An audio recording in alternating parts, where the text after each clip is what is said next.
नमस्कार, जय भीम, सत श्री अकाल, आदाब। मैं उमेश करुणा और आप देख रहे हैं बीएच न्यूज नेटवर्क।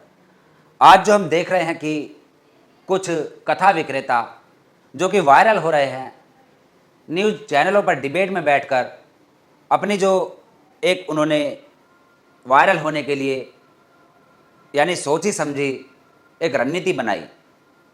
डिबेट के दौरान स्टूडियो के अंदर गोबर लाकर रखना और उसके ऊपर चर्चा करना, ये प्री प्लानिंग है।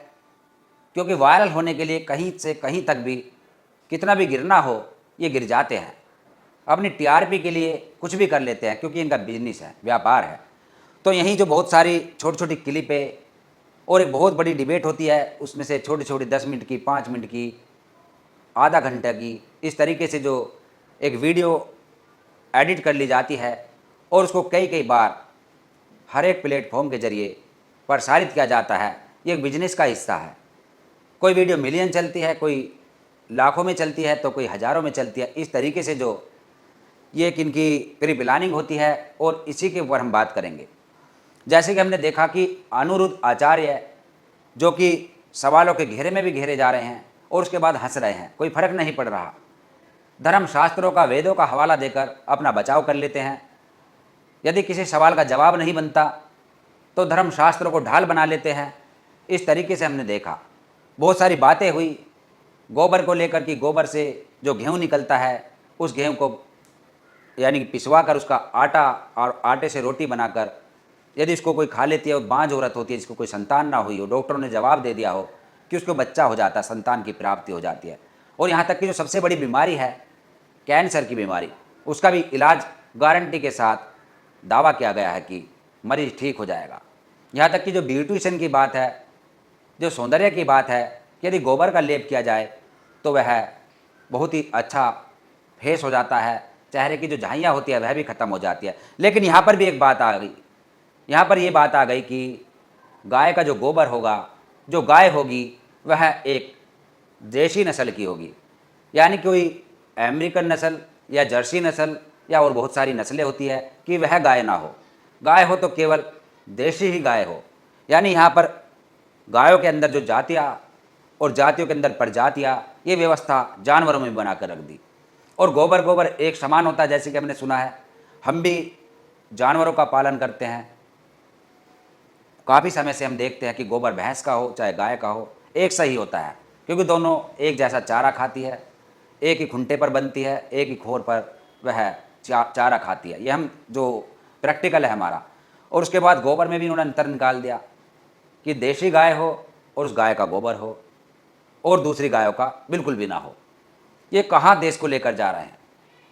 और उसके बाद स्पेशलिस्ट जो डॉक्टर बैठे हैं, कैंसर के स्पेशलिस्ट है, एमडी है, उनकी भी बोलती बंद कर देते हैं धर्मशास्त्रों का हवाला देकर। ये देश की विडंबना है कि आज भी देश के अंदर धर्म के नाम पर मूर्ख बनाया जाता है, यानी इमोशनल ब्लैकमेल करके उसको रगड़ दिया जाता है। धर्मशास्त्रों का हवाला देकर, भाव व भावनाओं का हवाला देकर, तथाकथित ईश्वर का डर बैठाकर रगड़ दिया जाता है, ये हम देखते हैं। और उसके बाद जो हमने यहाँ पर पाया कि ये बहुत ही गंभीर विषय है, चिंता का विषय है। समाज के लोग बौखला जाते हैं और वह इनकी बातों को देखकर, सुनकर इनकी टीआरपी भी बढ़ाते हैं और उसके बाद उसको अमल में भी लाते हैं। जो हम देखते हैं, महिलाएं सबसे ज़्यादा इसकी चपेट में आ जाती हैं। पढ़ी लिखी हो चाहे घरेलू अनपढ़ हो, इससे कोई फ़र्क नहीं पड़ता क्योंकि आज के समय में शिक्षित तो बहुत कम है। सबसे ज़्यादा पढ़े लिखे ही गधे बनते हैं जो कि इनकी बातें मान लेते हैं, क्योंकि शिक्षा का कोई महत्व नहीं रहा। आजकल पढ़ाई करते हैं केवल नौकरियों के लिए, इससे अलावा और कुछ नहीं। और जो ये बात करते हैं कि हमारे जीवन के अंदर जो उथल पुथल है, हमारे जीवन के अंदर जो ये अशांति है, इसके लिए सत्संग का आयोजन करो, जीवन के अंदर सत्संग करो, बड़े बूढ़ों में बैठ कर करो, अपने घर में सत्संग कराओ, कथाएं कराओ, तो ये उथल पुथल ख़त्म हो जाएगी। हालांकि इसके पीछे एक लॉजिक है, वह लॉजिक बहुत ही सरल लॉजिक है कि सत्संग का मतलब होता है कि अच्छी संगत।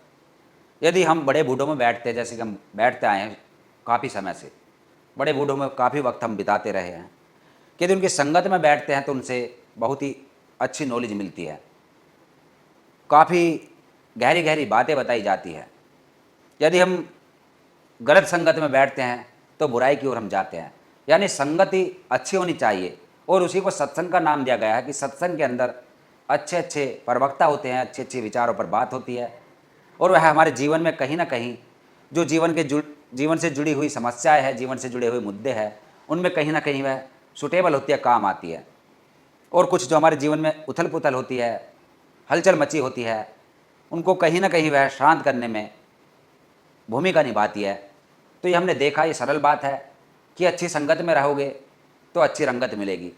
सत्संग हो, यही गुरुद्वारों में बताया जाता है, यही मस्जिदों में मौलाना बताते हैं, यही मठों में बौद्ध भिक्खु बताते हैं, यही चर्च में पादरी बताते हैं, और यही कथाओं में कथावाचक जो ये अपने आप में बहुत ही अपने आप को ईश्वर का वरदान बताते हैं।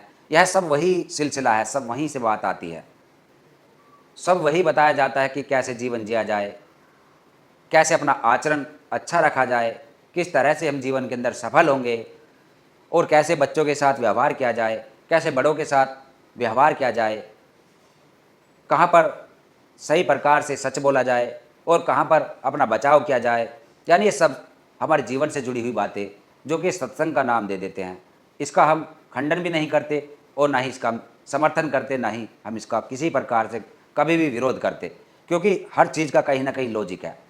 रही बात धर्मशास्त्रों की, वेदों की, हम धर्मशास्त्र व वेद के भी कभी खिलाफ नहीं होंगे, कभी भी हम इसके खिलाफ बात नहीं करेंगे। लेकिन जो कमियां हैं, जो बुराइयां हैं, उस पर हम हमेशा बोलेंगे, क्योंकि उन बुराइयों की वजह से ही, उन कमियों की वजह से ही ये जो आज विखंडन हो रहा है, जो आज एक तरह से बंटवारा हो रहा है, जिसके ऊपर योगी आदित्यनाथ जी भी कह चुके हैं कि बटोगे तो कटोगे। सही बात है ये कि जो बंटवारा हो रहा है आपस में ही, ये जात पात काफ़ी तेज़ी से बढ़ रही है, इसका हम विरोध करते हैं। धर्मशास्त्रों के अंदर क्या है क्या नहीं है, अच्छा है बुरा है, उससे हमें कोई लेना देना नहीं। जो हमें अच्छा लगता है उसको हम ग्रहण करते हैं, जो हमें गलत लगता है उसको हम थूक देते हैं, यानी कि उसको हम एक्सेप्ट नहीं करते। ये होना भी चाहिए। लेकिन उसके अलावा जो ये फालतू की बातें, गोबर, गणेश, इस तरीके का आडंबर पाखंड जो फैलाकर रख दिया गया है, रायता फैलाकर जो रख दिया गया है, इसका हम विरोध करते हैं। और इसका विरोध करना भी चाहिए, क्योंकि लॉजिकल बातें होनी चाहिए, साइंस पर आधारित बातें होनी चाहिए, ना कि बेफजूल बातें, और प्रमाण के साथ होनी चाहिए, साइंटिफिक तरीके से होनी चाहिए। ये सब चीज़ें बहुत ज़रूरी है।